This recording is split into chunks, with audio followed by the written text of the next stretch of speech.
resonancia porque estamos hablando de un triunfo pues ajustadísimo y que ha causado hasta el último minuto sospechas de quién podía finalmente ser elegido presidente. Estamos con el congresista reelecto Carlos Brus, de Peruanos por el Cambio, y con Víctor Andrés Ponce, periodista y analista político, director del portal El Montonero. Muy buenos días, gracias por estar con nosotros. Hola Raúl, buenos días, Patricia. Buenos días. Yo esta mañana comentaba el artículo que ha aparecido en el The Economist, que se llama el presidente afortunado. El antifujimorismo logró una victoria poco probable a favor de un economista liberal. Esta es un poco la consecuencia primera, ¿no es cierto? Y después lo que dice es, pues, en el Perú no es fácil de gobernar, Humala dejará el cargo aislado e impopular. Las críticas de Keiko sobre el equipo de Kuczynski, tildándolos de tecnócratas, elitistas y ajenos a la realidad peruana, tienen mucho de verdad. A menos que encuentre algunos hábiles operadores políticos, la fortuna podría dejar de sonreírle. Y de hecho, el día de ayer, en las primeras declaraciones de sus asesores principales y del propio, estaba claro que el ánimo es más bien precisamente buscar operadores políticos y es que ya no los tiene. ¿Es así? ¿Está usted de acuerdo con todo esto, don Carlos Brus? Bienvenido. Hola, ¿qué tal, Raúl? No exactamente. Es un poco la caricatura que nos quisieron endilgar en el proceso electoral. Atrás de Pedro Pablo Kuczynski hay una cantidad de personas, muchos técnicos, sí, como son necesarios, pero con los pies en la tierra muy firmes y dispuestos a brindar soluciones al país lo más rápido posible. Entre esas urgencias está la de iniciar de una vez la transición, que es un poco la premura nuestra, porque es angustioso el poco tiempo que hay entre que te proclaman presidente y que el gobierno, por lo tanto, una vez proclamado, te abre un poco las cifras, las puertas para que tú te empapes de lo que es la realidad del país y puedas hacer algún tipo de sugerencia. Por ejemplo, el presupuesto de la Nación se presenta al Congreso en agosto. Si el nuevo gobierno tiene pocos días para mirar ese documento. Entonces, lo razonable es que quienes van a tener esa responsabilidad puedan ya empezar a mirar esos borradores para que la primera, segunda semana de agosto se puedan hacer las enmiendas que haya que hacer en función a lo que el nuevo gobierno pretende hacer para presentar ese documento al Congreso de la República. Eso por dar un ejemplo, y así ocurre en muchos sectores. Está clarísimo que la luna de miel del nuevo presidente va a ser desde hoy hasta el 28 de julio. Una vez puesta la banda presidencial, se acabó la luna de miel. Es decir, no hay luna de miel siendo presidente de funciones. No existe esa luna de miel. Ya en el Perú eso ya no hay. El nuevo presidente tiene que, para legitimarse, tiene que dar resultados desde el día siguiente que está sentado en el salón presidencial. Por lo tanto, estos 40, 50 días, que me parece que entre 48 días que hay, son 48 días de trabajo intenso para empezar a prepararse para producir esos resultados una vez sentados en el gobierno. Ese es un aspecto, digamos, ya de asunción del mando, pero al mismo tiempo lo que parece que interesarle a todo el mundo es decir, qué va a pasar con la tendida de puentes, que es también tan urgente, y ciertamente la nominación de las personas y las aproximaciones y las conversaciones que se tiene que tener con diversos actores políticos serán paralelas, simultáneas en este momento. Hay que dar la vuelta a la página. Muchas veces a los políticos dicen, oye, ustedes son medios hipócritas, pues veo que se pelean ahí en el Congreso y después en la calle lo vemos y están ustedes saludándose y abrazando. Y no es que seas hipócrita de cosa parecida. Bueno, menos mal, ¿no? No, lo que pasa es que tu oficio es ese. Así es. Tu oficio, tú te vuelves a restablecer relaciones personales, porque por encima de eso están los intereses del país. Si tú, porque me metiste una puya en un debate, te corto la palabra 5 años, eso, ¿quién va a pagar los platos rotos de eso? El país. Entonces tú tienes que sobreponerte a eso, dejar de lado resentimientos o situaciones personales, porque hay un interés superior. Y eso es algo lo cual tenemos que hacer. Obviamente, hay que darle un poco de tiempo. Es lógico que nuestros adversarios estén un poco dolidos por la derrota, probablemente nosotros estaríamos igual, pero hay que reponerse a eso y hay que pensar que tenemos que todos conversar. Y nosotros vamos a atender todos los puentes necesarios para que ocurra eso. La peculiaridad además de que, digamos, la derrota y el triunfo han sido sumamente estrechos. Así es. Eso duele más, ¿no? Es más tortuoso cuando uno gana holgadamente, pues ¿qué vas a hacer? Pero cuando es tan estrecho es difícil de digerir, pero hay que hacerlo. El país espera de su clase política resultados.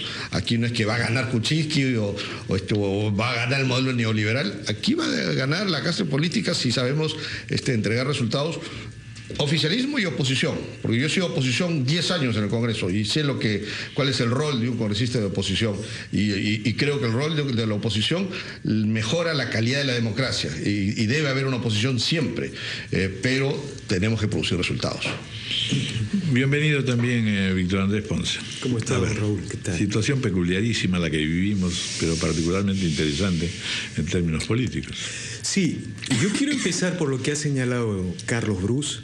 Es cierto, no va a haber luna de miel con este gobierno, pero no va a haber luna de miel del Frente Amplio y de la izquierda, ¿no es cierto?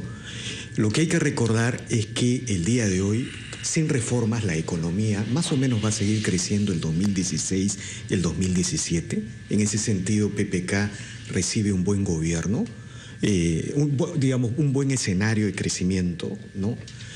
Pero a partir del 2018, como no hay grandes proyectos mineros y todavía no se han hecho las reformas que la economía y la sociedad necesita para seguir creciendo, van a haber problemas con el crecimiento.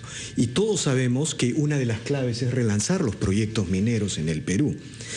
Y el Frente Amplio y la izquierda en general han puesto ahí una estaca clavada, ¿no es cierto? Entonces, sí, no va a haber luna de miel, pero de parte de la izquierda. Ahora bien, yo confío mucho en PPK. Yo creo que lo que va a sobrar en este gobierno es tecnocracia, claridad programática, amplio conocimiento de los problemas. De eso no cabe la menor duda. Y un buen talante. Así es.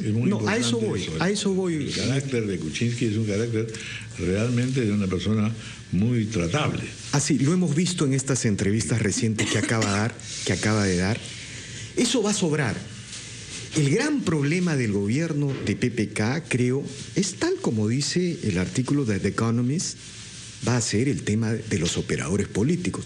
Los políticos más experimentados tienen que dar la batalla congresal. El caso de Carlos Brus, el caso de Juan Cheput, en fin. Entonces, ahí hay un problema, digamos. PPK, pero creo que de alguna manera por el kilometraje político acumulado de PPK, él lo va a resolver en el correcto sentido. Ahí hay cuadros del PPC, hay cuadros del APRA, no solamente tecnócratas, que él debería convocar para resolver el déficit de operadores políticos. Pero el problema mayor en realidad es Keiko Fujimori y la mayoría parlamentaria. Mira, a eso después que yo tenga un aprista amable, bueno, siempre los hay. No, yo les quiero. No, pero los hay. Sí, mira, yo no creo. El fujimorismo está obligado a otorgar gobernabilidad. ¿Sabes por qué, Raúl? Por una sencilla razón. El fracaso de un gobierno de PPK no acrecienta las posibilidades del fujimorismo, acrecienta las posibilidades del radicalismo. Y quiero recordar algo. El Perú desde las elecciones del 2006, del 2011 y también del 2016, porque PPK ha pasado a la segunda vuelta por un pequeño margen, por un pelo se dice, está desarrollando elecciones en que de una u otra manera colisionan dos propuestas, dos modelos de país. Entonces, si este gobierno fracasa, no es la hora del fujimorismo en el 2021, de modo tal que están obligados a pactar. Por eso yo quería empezar por lo que señaló Carlos Brus. No va a haber luna de miel, es verdad, porque el radicalismo ya se ha declarado en oposición al día siguiente de la votación, en primer lugar. Y en segundo lugar, tanto el PPKismo y el fujimorismo tienen que restablecer aquello que se habló, esa mayoría electoral que se expresó en la primera vuelta, pro mercado, pro institucionalidad. Entendiendo el punto de vista, la interrupción, sí me interesaría comprenderlo mejor, porque me parece que si bien Verónica Mendoza tiene un peso importante en esta elección y hay una construcción de un frente de izquierda que se puede estar vislumbrando al 2018 y al 2021, ¿ese radicalismo existe? Desde antes de estas elecciones existe para Humala, hubiera existido para Keiko y va a existir para PPK. La pregunta es, no creo que sea una característica que PPK tenga que enfrentar. Es una característica que como país venimos enfrentando hace mucho tiempo. Y tal vez porque las formas políticas de tender puentes, no hacia la dirigencia política que tiene, creo que legítimamente, el derecho de capitalizar aquellas cosas que los refuerzan, sino con las poblaciones que siguen esas opciones políticas, es donde parece estar la falla. Sí, ¿no? mira, yo lo que quiero señalar es lo siguiente, no es un problema del gobierno de PPK. Es un problema de la democracia. Ni es un activo de Verónica Mendoza, en el sentido que no lo creó ella. Estoy hablando, mira, no exactamente, no es un problema de la democracia, perdóname. Del modelo. Tampoco. Del modelo. Lo ideal es que un gobierno de centro-derecha tenga como posibilidad de debatir con una visión de izquierda.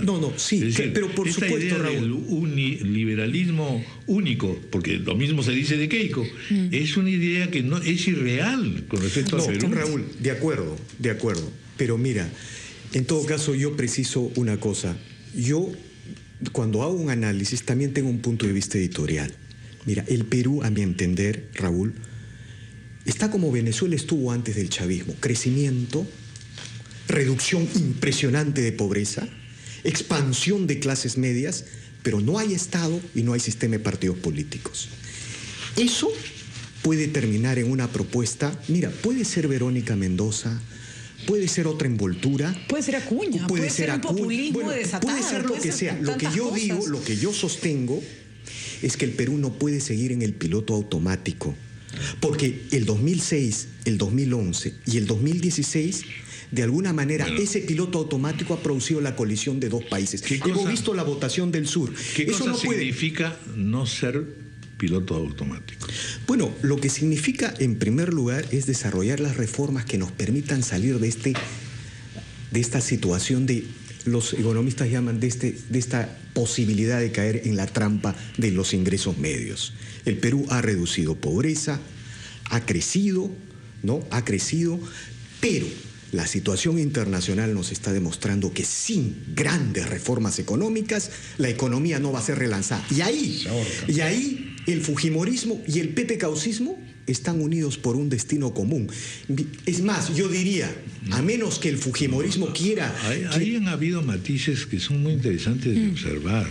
Cuando nosotros imaginamos que haya un entendimiento entre Keiko y Kuczynski, no estamos pensando solamente en el peligro externo, estamos pensando en que aquí internamente sería ya un gran paso en términos institucionales que se puedan entender dos enemigos tan fuertes. Pero en segundo lugar, hemos visto que hay una división entre centros urbanos y mundo rural. Hemos visto que hay regiones. El Perú está regionalizado en 3 regiones o macroregiones. Entonces, hay necesidades de otro tipo de inteligencia que tienen que ver con medidas sociales, económicas fundamentales. Es decir, no se puede ser liberal ni se puede ser de derecha en la presente administración. Como no se puede ser no institucional. Antes que intervenga Carlos. No sé si conviene, Carlos. Así es, y además hay temas, Raúl, en que perfectamente se pueden trabajar paralelamente y que no afectan el modelo, cosa parecida. Por ejemplo, con el Frente Amplio, yo he leído el capítulo que ellos tienen de lucha contra la corrupción, el capítulo que ellos tienen de derechos humanos y derechos civiles, una parte del capítulo medioambiental, que yo firmaría como mío, y más lo he hecho públicamente. En esos aspectos hasta me parece que están mejor que nuestro plan. Así que esos temas se pueden trabajar perfectamente al margen de mantener discrepancias en lo que es el tema del modelo económico, y eso es normal. Fíjate, creo que el escenario sería muchísimo peor si tuviera 73 congresistas, por ejemplo, del Frente Amplio.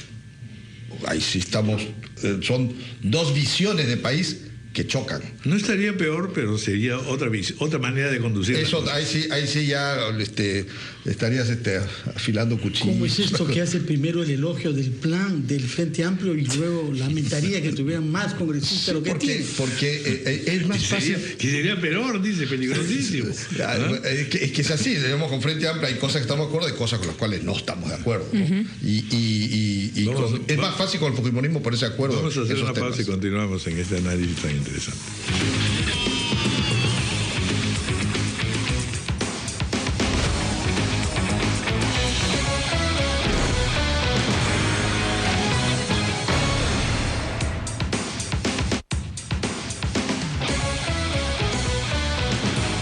Este programa llega gracias.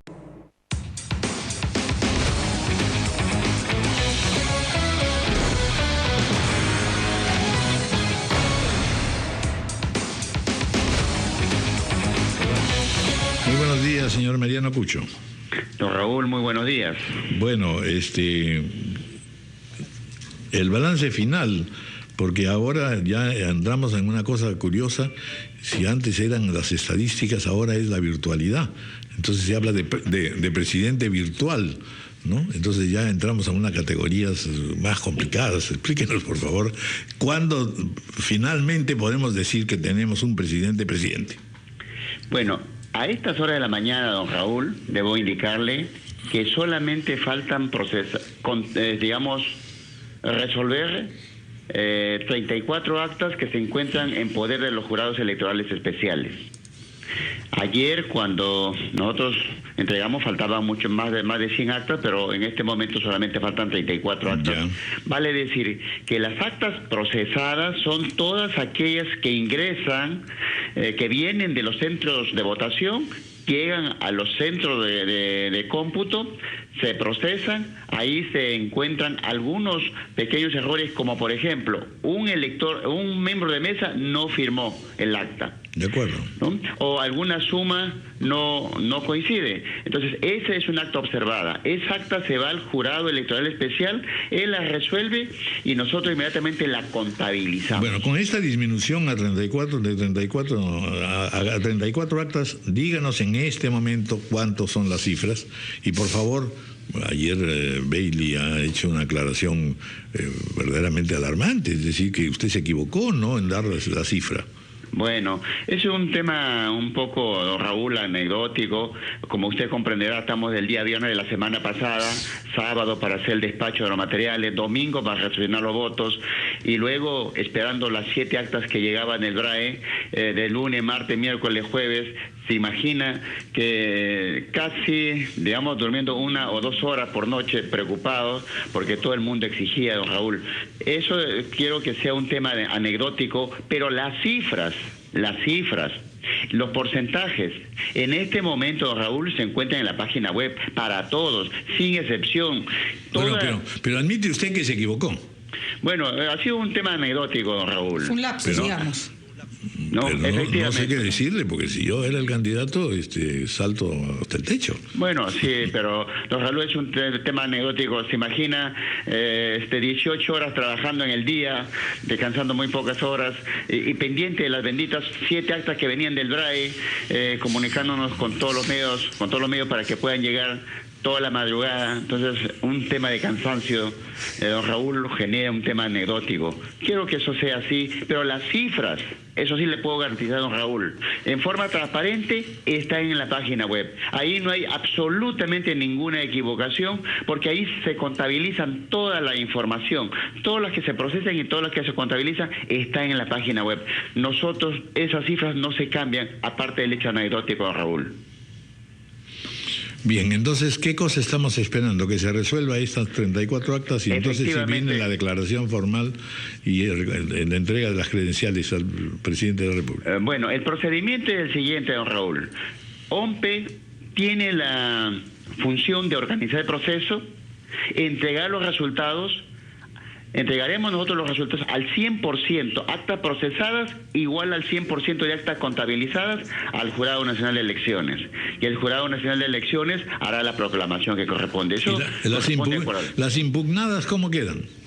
Bueno, las impugnadas una vez que si hay actas impugnadas, se resuelven, inmediatamente nosotros las contabilizamos. Pero se resuelven cuando el Jurado Nacional de Elecciones las vea en segunda instancia. Bueno, si es que llegan a la segunda instancia, porque de las más de 1.600 actas observadas, casi el total han sido ya resueltas por los jurados electorales especiales.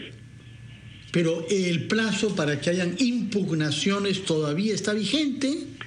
Bueno, hasta este momento no conozco que exista algún acta impugnada, Fernando. Buenos días. Ya hubieran surgido, ¿no es cierto? Todavía no. No, ya hubieran surgido, digo. Ya hubieran surgido, efectivamente, usted tiene razón, don Raúl.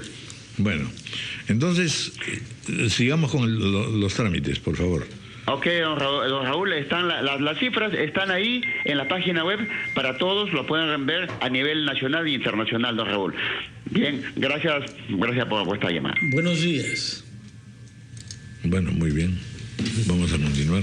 Con nuestros temas políticos. La verdad que la intervención de Bailey ha sido particularmente curiosa, ¿no? Porque además con el estilo que él tiene, entonces automáticamente puso una cosa exaltada. Vamos a hacer una pausa, 8:27, y continuamos con nuestros invitados, Carlos Bruce y Víctor Andrés Ponce.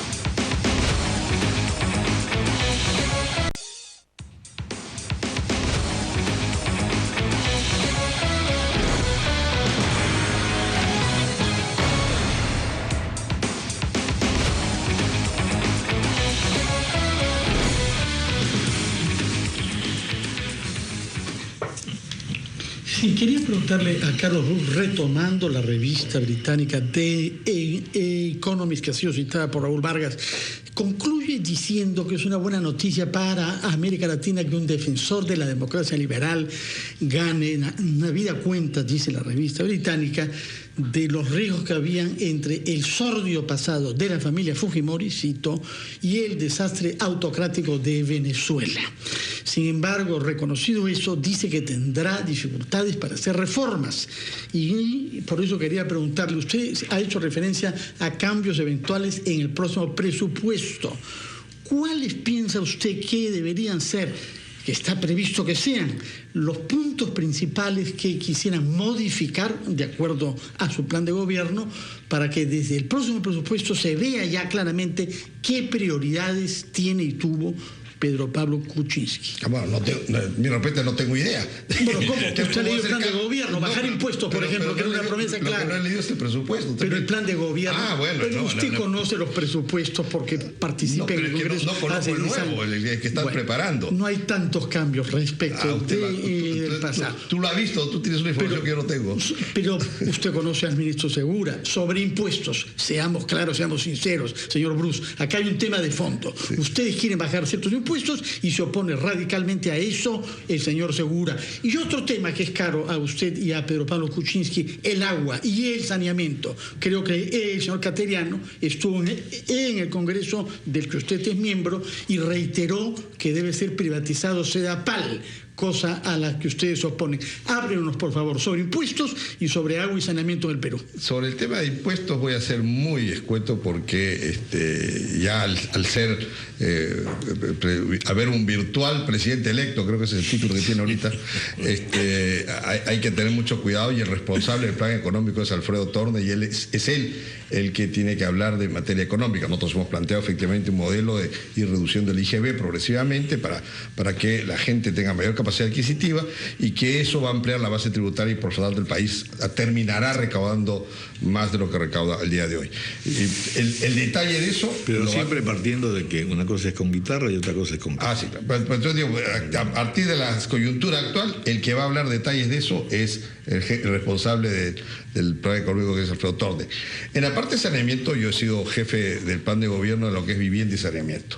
Y le comentaba a Patricia, en todo el Perú no hay ciudad del Perú a la que vas y preguntas por qué esta zanja está abierta o por qué este reservorio no funciona. Son obras de saneamiento hechas y no funcionan. Yo estimo así que son unos 10.000 millones de soles que se han tirado en obras que no funcionan. Algunas funcionan, pero muchas no funcionan. Son monumentos a no sabemos qué. Y entre las que funcionan, hay las que se han gastado exceso de plata. Claro, funcionan, pero podrían haber costado la mitad de la plata y funcionar mejor, ¿no? Sin duda. Entonces, el antiguo esquema de que una empresa de agua, tú sabes que en el Perú hay como 50 empresas de saneamiento, que dicho sea paso, no sé por qué hay 50, si solamente hay 25 regiones, pero hay 2 o 3 empresas de agua en cada región, eso hay que suprimirlo. Pero se dice que, antes se decía que hay que privatizarla, que la empresa privada las maneja mejor. No es así. En el mundo ha habido empresas privadas que han fracasado en el manejo del agua. Y hay empresas estatales y municipales que son muy exitosas, como por ejemplo Agua de Medellín, en Medellín. Entonces, al final, lo que hace una empresa de agua exitosa es su gerencia. Que tenga una gerencia profesional, que tenga un directorio profesional, ajeno al manoseo político, porque es un tema técnico. Y el tema del agua es como el tema del aire. Nosotros no quisiéramos que el oxígeno nos lo administre un político, porque estaríamos todos fregados. Felizmente el oxígeno no lo administra un político. Entonces no queremos que el agua lo administre un político, queremos que lo administre un gerente técnico. Entonces hay que buscar que estas empresas tengan gerencia técnica. Con gerencia técnica el Estado dice, bueno, tú estás quebrada porque me debes a mí un montón de plata. Bueno, si tú pones gerencia técnica, yo estoy dispuesto a quitar mis deudas para que no tengas esa carga pesada. Hasta estoy dispuesto a ponerte un poco de plata para que hagas las horas necesarias. Pero ten gerencia técnica. No me hagas botar la plata como hemos votado estos 10.000 millones de los que estoy hablando. Entonces, esa es la idea, ese es el modelo. Por supuesto, hay que entrar en detalle de cómo contratar gerencia técnica. Yo tengo una idea. Por ejemplo, en vez de buscar hacer un concurso para buscar un gerente general, que un concurso siempre... ¿Quiénes postulan un concurso? Los que están desempleados, ¿no? Que no son necesariamente los mejores. Yo haría un concurso para contratar al headhunter. Y que él sea el que capte ese gerente general, inclusive lo jale de una empresa donde ya está trabajando para buscar al mejor, ¿no? Pero en fin, eso es algo que se conversara ya una vez está en el gobierno. Y traducción castellana, por favor, de headhunter para los que no conozcan tanto inglés como usted. Cazador de talento, digamos, es una persona que no es que pone un aviso en el periódico, no, sino inclusive se mete a una empresa y convence a un gerente que ya está trabajando en esa empresa para, oye, pásate para aquí, y te lo jala y te busca el mejor. Eso es evidentemente preparado. Así es. ¿No? Tener cabeza. Que no es lo mismo que le metan cabeza a uno. Son cosas un poquito distintas. Bueno, pero de lo que ha señalado usted, lo que me interesa saber es, en definitiva, si el peso... Esta mañana escuchábamos a nuestro comentarista económico, muy interesante. Sí. Es decir, el peso del agua es una revolución en el Perú. Y esas son las revoluciones que se están pidiendo y solicitando, ¿no es cierto? Sí. Y en eso sí yo creo que puede haber convergencias. Totalmente. Fíjate, Raúl, mira, el agua va a ser motivo de las próximas guerras en el mundo, porque es el primer recurso escaso y básico que la humanidad va a tener que sufrir. Entonces, y en eso hay que empezar a ser moderno en el sentido de buscar nuevas tecnologías.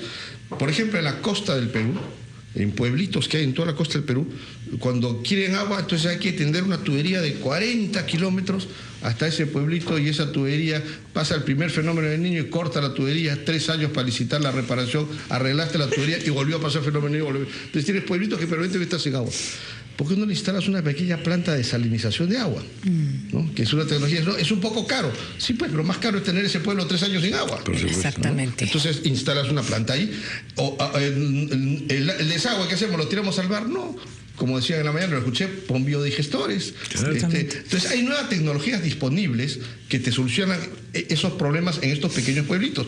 Necesita sí técnicos que manejen esa planta bien, porque son plantas que hay que cambiar los filtros, hay una serie pero hay que empezar a meterle mano a esa tecnología. En el Perú tenemos la primera experiencia en el uso de salinización de agua que es en el proyecto de Aguas del Sur, donde está parado porque un municipio no le da la licencia para que construyan la planta de tratamiento, ¿no? Entonces, eso es algo... San Bartolo, creo. San Bartolo, eso hay que solucionarlo.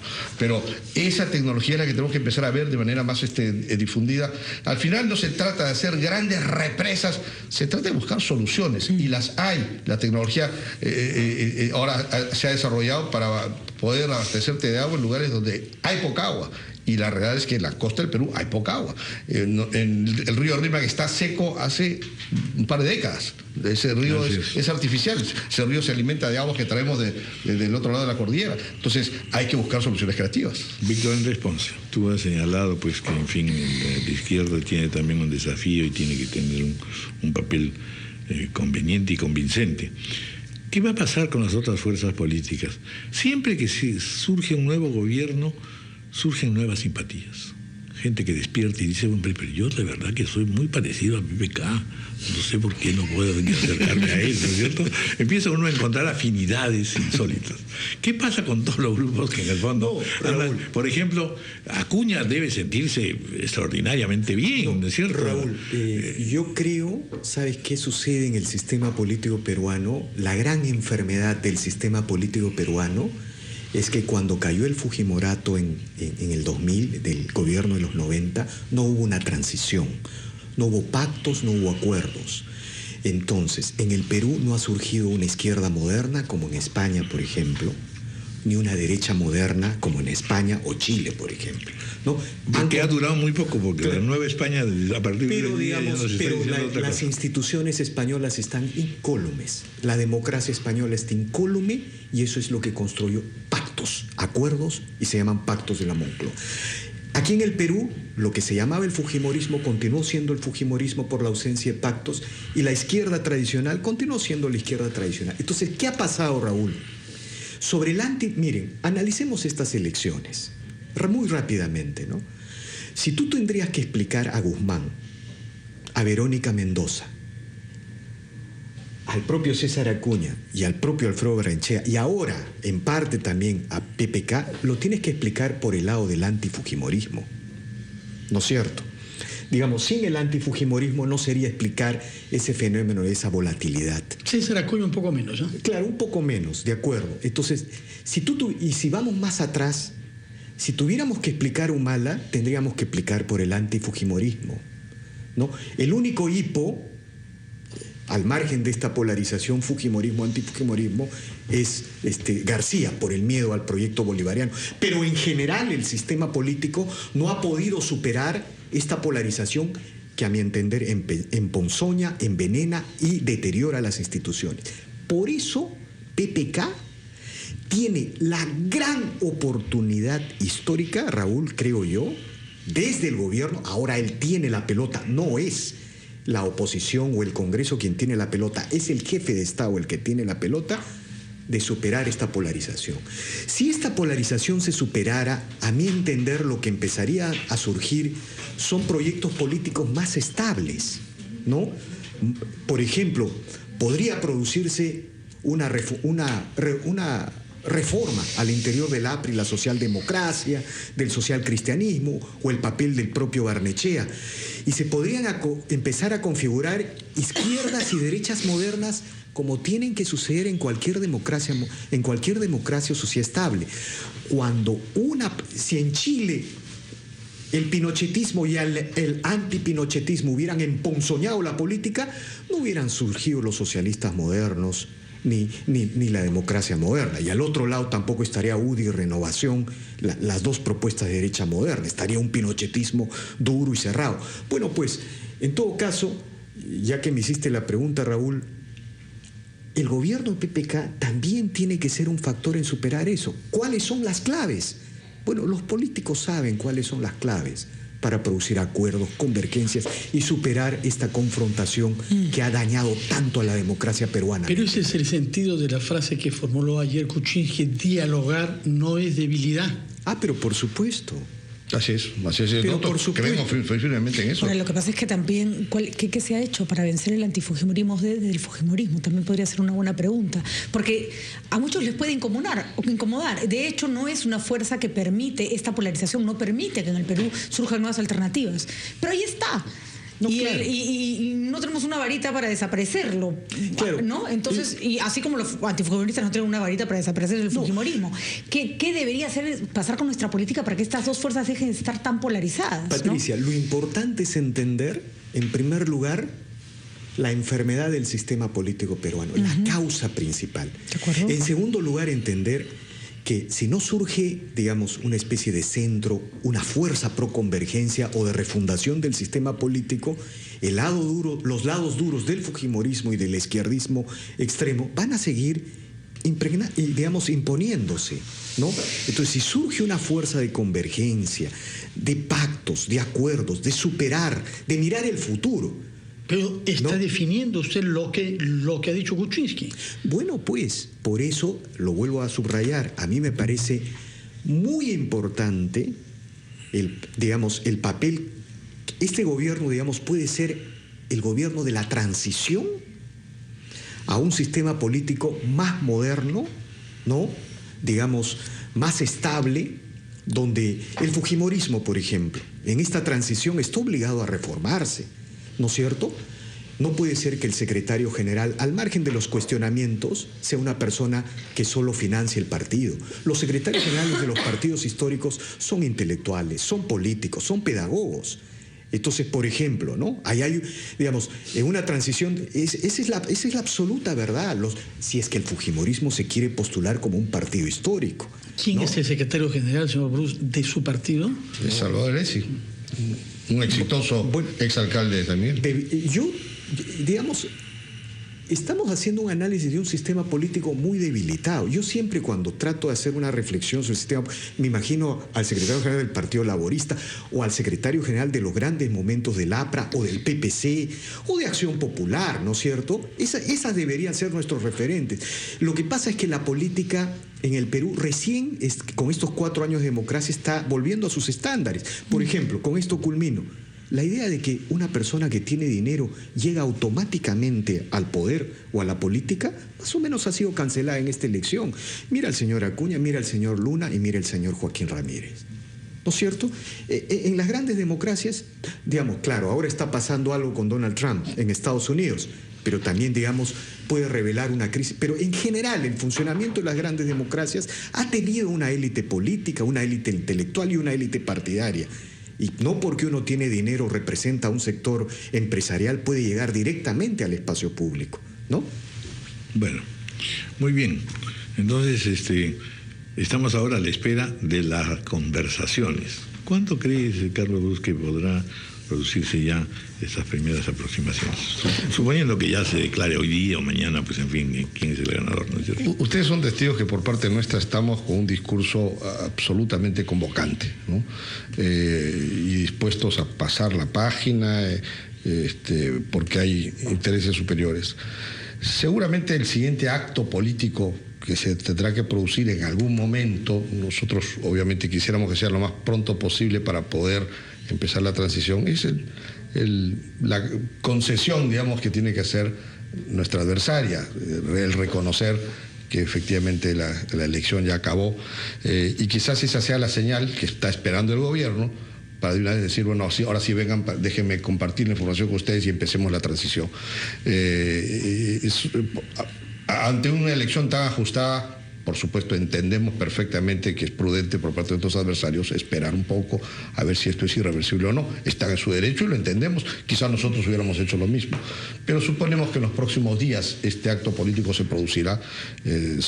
Keiko Fujimori es una persona correcta en el buen sentido de la palabra y estoy seguro que lo hará y vendrá ese momento. Eso será una oportunidad de conversar al más alto nivel y seguramente permitirá el inicio de algunas conversaciones que tienen que darse para ponernos de acuerdo. Como dijo Víctor Andrés, felizmente a los dos nos interesa que este modelo prevalezca y que sea un modelo exitoso que provea mejor calidad de vida a la gente, porque si no se van a ver otras alternativas, van a ser las políticamente beneficiadas, y seguramente nosotros ya no seremos opción hacia el 2021, pero ellos sí. Entonces ahí tenemos un buen punto de inicio, de puntos de acuerdo, que tenemos intereses comunes para conversar. Por eso yo decía hace un momento, si hubieran 73 congresistas del Frente Amplio, iba a ser mucho más complicado ponerse de acuerdo, ¿no? Acá lo que nos distancia con el fujimorismo es hígado. Simplemente una campaña de segunda vuelta. Así, o sea, una campaña de 60 días que quizás dentro de las reformas electorales hay que acortarla a 30, ¿no? Porque sí, es muy larga. Es ridículo, tenemos una segunda vuelta larguísima y un tiempo para la transferencia cortísimo, todo el resto. Yo le quitaría 30. Funcionarios que se cansan. Esos 30 días se los pondría a la primera vuelta para que los partidos acaben todas las normas administrativas que exige el jurado, que son complicadísimas. Exacto. Y pasado este estado de ánimo, estoy seguro que ellos van a pensar lo mejor para el país y se darán cuenta que hay que ponernos de acuerdo. Bueno, pues muchas gracias a Carlos Bruce y a Víctor Andrés Ponce por todas esas reflexiones e incitaciones e invitaciones a que en efecto vamos a crear consensos y convocatorias. Muchas gracias. Gracias, Tierno. Gracias. 8:51 de la mañana, vamos